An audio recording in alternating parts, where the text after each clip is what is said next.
நிச்சயமாக இப்ப உலகமே எதிர்பார்க்கின்ற நிகழ்வுகள் ஒன்றாக சுனிதா வில்லியம்ஸ் பூமிக்கு திரும்பும் நிகழ்வை தான் தற்போது அனைவரும் பார்த்துக் கொண்டிருக்கிறார்கள். அது குறித்த பல்வேறு சிறப்பு தகவல்கள் நமக்கு கிடைத்திருக்கிறது. நாசாவில் உள்ள நமது தொழில்நுட்ப வல்லுநர்களுடன் நாம் பேசிய போது அவர்கள் கொடுத்த தகவலின்படி சுனிதா வில்லியம்ஸ் பூமிக்கு திரும்பும் பயண திட்டம் எப்படி திரும்ப போகிறார் எங்கிருந்து அந்த பணி தொடங்கியது என்பது குறித்த முழு தகவல்கள் நமக்கு கிடைத்திருக்கின்றன.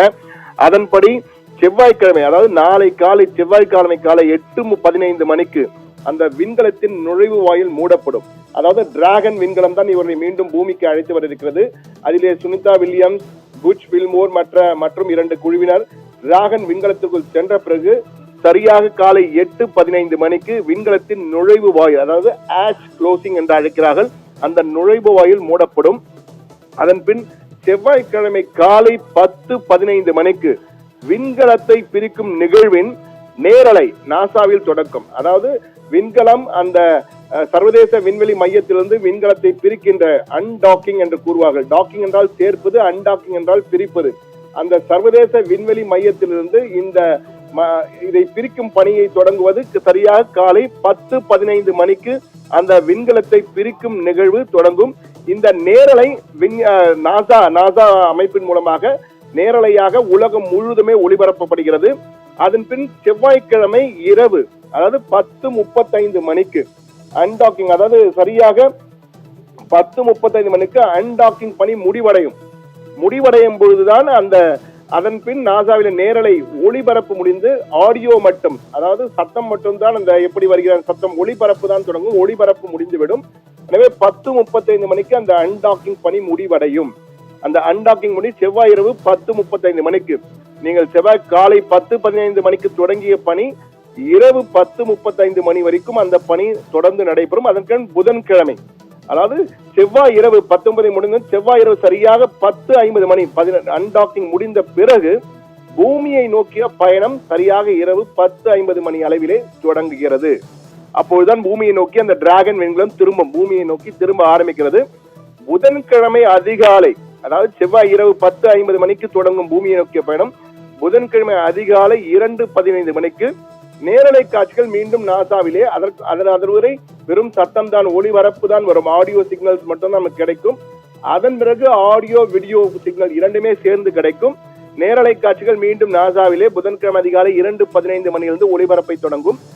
புதன்கிழமை அதிகாலை 2:41 மணிக்கு சரியாக நீங்கள் கிட்டத்தட்ட புதன்கிழமை அதிகாலை 2:41 மணிக்கு விண்வெளியிலிருந்து பூமியின் சுற்றுப்பாதை, அதாவது பூமியின் வளிமண்டலத்திற்குள் விண்கலம் அதன் சுற்றுப்பாதையிலிருந்து பூமியின் வளிமண்டலத்திற்கு நுழையும் நேரம் தோராயமாக 2:41 மணி அதிகாலை, புதன்கிழமை அதிகாலை 2:41 மணிக்கு அந்த சுற்றுப்பாதைக்குள் நுழைந்தவுடன் என்ஜின்களின் இயக்கம், அதாவது இந்த பாராசூட்டுகள் எல்லாம் தயாராக விரிக்கப்பட்டு அந்த என்ஜின் உந்து சக்தியின் மூலமாக பூமியை நோக்கி தரையை இறங்க தொடங்கும். அது அந்த பூமிக்குள் மிக வேகமாக விரைந்து வரவும் அந்த கண்ட்ரோல்டு ஸ்பீட் என்பார்களே, அது போன்று வேகம் கட்டுப்படுத்தப்பட்டு அந்த என்ஜின் கட்டுப்படுத்தப்பட்டு சரியாக அந்த கடல் பகுதியை இறங்குகின்ற பகுதியை நோக்கி வரும். சரியாக புதன்கிழமை அதிகாலை 3:27 மணிக்கு விண்கலத்தின் வேகம் குறைந்து பாராசூட்டுகள் விரிக்கப்பட்டு அந்த டிராகன் விண்கலம் பாதுகாப்பாக புளோரிடா கடல் பகுதியிலே கடலிலே கடலிறங்கும். தரையிறங்கும் என்று சொல்லுவதை டச் டவுன் என்றால் தரையில் இறங்கினால் டச் டவுன், அதே ஸ்பிளாஷ் டவுன் என்றால் கடலில் இறங்கினால் ஸ்பிளாஷ் டவுன். எனவே ஸ்பிளாஷ் டவுன் என்று அழைக்கிறார்கள். எனவே சரியாக 3:27 மணிக்கு ஸ்பிளாஷ் டவுன் என்ற வகையிலே அது கடலிலே இறங்கும். பாதுகாப்பாக கடலில் இந்த பாராசூட் விரிக்கப்பட்டு பாதுகாப்பாக இறங்குவார்கள். அதற்கு பிறகு அங்கிருந்து பாதுகாப்பாக அந்த விண்வெளி வீரர்கள் 4 பேரும், சுனிதா வில்லியம்ஸ், வில்மோர் மற்றும் 2 சக விண்வெளி வீரர்கள் என 4 பேரும் பாதுகாப்பாக படகுகள் மூலமாக அந்த ஸ்பேஸ் சென்டர், கெனடி ஸ்பேஸ் என்ற புளோரிடா கடற்கரை அருகில் உள்ள கெனடி ஸ்பேஸ் சென்டர் என்ற பகுதிக்கு பாதுகாப்பாக அழைத்து செல்லப்படுவார்கள். அவர்கள் அங்கிருந்து விண்வெளியிலிருந்து வந்திருப்பதால் கிட்டத்தட்ட 270 நாட்கள் விண்வெளியிலே அந்த விண்வெளி மையத்தை தங்கிவிட்டு வருவதால் உடலிலே பல மாற்றங்கள் ஏற்பட்டிருக்கும். குறிப்பாக போன் டென்சிட்டி குறைந்து இருக்கும், மசில் டென்சிட்டியும் குறைந்திருக்கும். அந்த தசை மற்றும் எலும்புகள் எல்லாம் வலுவிழந்து காணப்படும். இன்னும் சொல்ல போனால் ஒரு தட்டினால் உடைந்து விடுவார்கள் என்பார்களே, அது போன்ற நிலையில் தான் அவர்கள் இருப்பார்கள். எனவே பாதுகாப்பாக அவர்கள் பூ போன்ற அழைத்து செல்லப்பட்டு உடனடியாக அவர்கள் ரீஹாபிலிட்டேஷன் ப்ராசஸ் என்று அழைக்கப்படுகின்ற அந்த மறுமலர்ச்சி பணிகள் எல்லாம் தொடங்கும். அவர்கள் மீண்டும் பழைய நிலைக்கு திரும்புவதற்காக அனைத்து ஊட்டச்சத்துக்கள் எல்லாம் கொடுக்கப்பட்டு பழைய நிலைக்கு கொண்டு வரப்படுவார்கள். அந்த அன்று புதன்கிழமை சரியாக நீங்கள் பார்த்தீங்கன்னா புதன்கிழமை சரியாக 5 மணிக்கு காலை 5 மணிக்கு நாசாவின் மூலம் அதிகாரப்பூர்வமாக பிரஸ் கான்பரன்ஸ் செய்தியாளர் சந்திப்பு நடைபெறும்.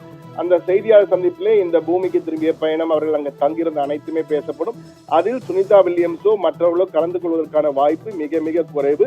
நாசா அதிகாரிகள் தான் செய்தியாளரை சந்திப்பார்கள். ஒருவேளை இவர்கள் புகைப்படமோ அல்லது வீடியோ காட்சி கையெழுத்து போல வீடியோ காட்சிகளோ காண்பிப்பதற்கான வாய்ப்பு இருக்கிறது. ஆனால் நேரில் அவர்கள் சந்திக்க மாட்டார்கள். எனவே இதுதான் சுனிதா வில்லியம்ஸ் பூமிக்கு திரும்பும் முழு பயண திட்டம். இது நாசாவில் உள்ளவர்கள் நமக்கு அதிகாரப்பூர்வமாக கொடுத்த தகவல். அந்த தகவலை தான் தற்போது நம்ம நேரடியாக பகிர்ந்திருக்கிறோம். சுனிதா வில்லியம்ஸ் கிட்டத்தட்ட 270 நாட்கள் அங்கு இருந்திருக்கிறார் என்பது மிக முக்கியமானது. ஆனால் இதற்கு முன் ஒரு சாதனை நிகழ்த்தியவர், நீண்ட நாள் விண்வெளியே தங்கியிருந்தவர் யார் என்றால் ரஷ்யாவை சேர்ந்தவர் தான். ரஷ்யாவை சேர்ந்த வெலாரி பால்யோகோவ் என்பவர் தான் மிர் ஸ்பேஸ் ஸ்டேஷன் என்ற ரஷ்யாவினுடைய சோவியத் ரஷ்யாவாக இருந்தபோது, சோவியத் யூனியனாக இருந்த பொழுது 437 நாட்கள், கிட்டத்தட்ட 1.5 ஆண்டுகள், 437 நாட்கள் வெலாரி பால்யோகோவ் அவர்தான் அதிக நாட்கள் விண்வெளியிலே தங்கியிருந்தவர். அதன் பின் அமெரிக்கரான பிராங்க் ரூபியோ 2023 2 ஆண்டுகளுக்கு முன்பு 371 நாட்கள் அங்கு விண்வெளியிலே தங்கியிருக்கிறார். தற்போது அதற்கு அடுத்ததாக இவர்தான் 270 நாட்கள் தங்கியிருக்கிறார் சுனிதா வில்லியம்ஸ். சுனிதா வில்லியம்ஸ் ஏற்கனவே பலமுறை சென்று வந்திருக்கார். இந்த பயணமும் ஒரு ஷார்ட் பீரியடாக, குறுகிய பயணமாகத்தான் அவர் திட்டமிடப்பட்டது. 8 நாட்களில் திரும்பி விடுவார் என. ஆனால் 8 நாட்கள் என்பது 9 மாதங்களாகி தற்போதுதான் திரும்ப போகிறார். அதற்கான தற்போது அந்த சர்வதேச விண்வெளி மையத்திலே அவர்கள் இருக்கிறார்கள்.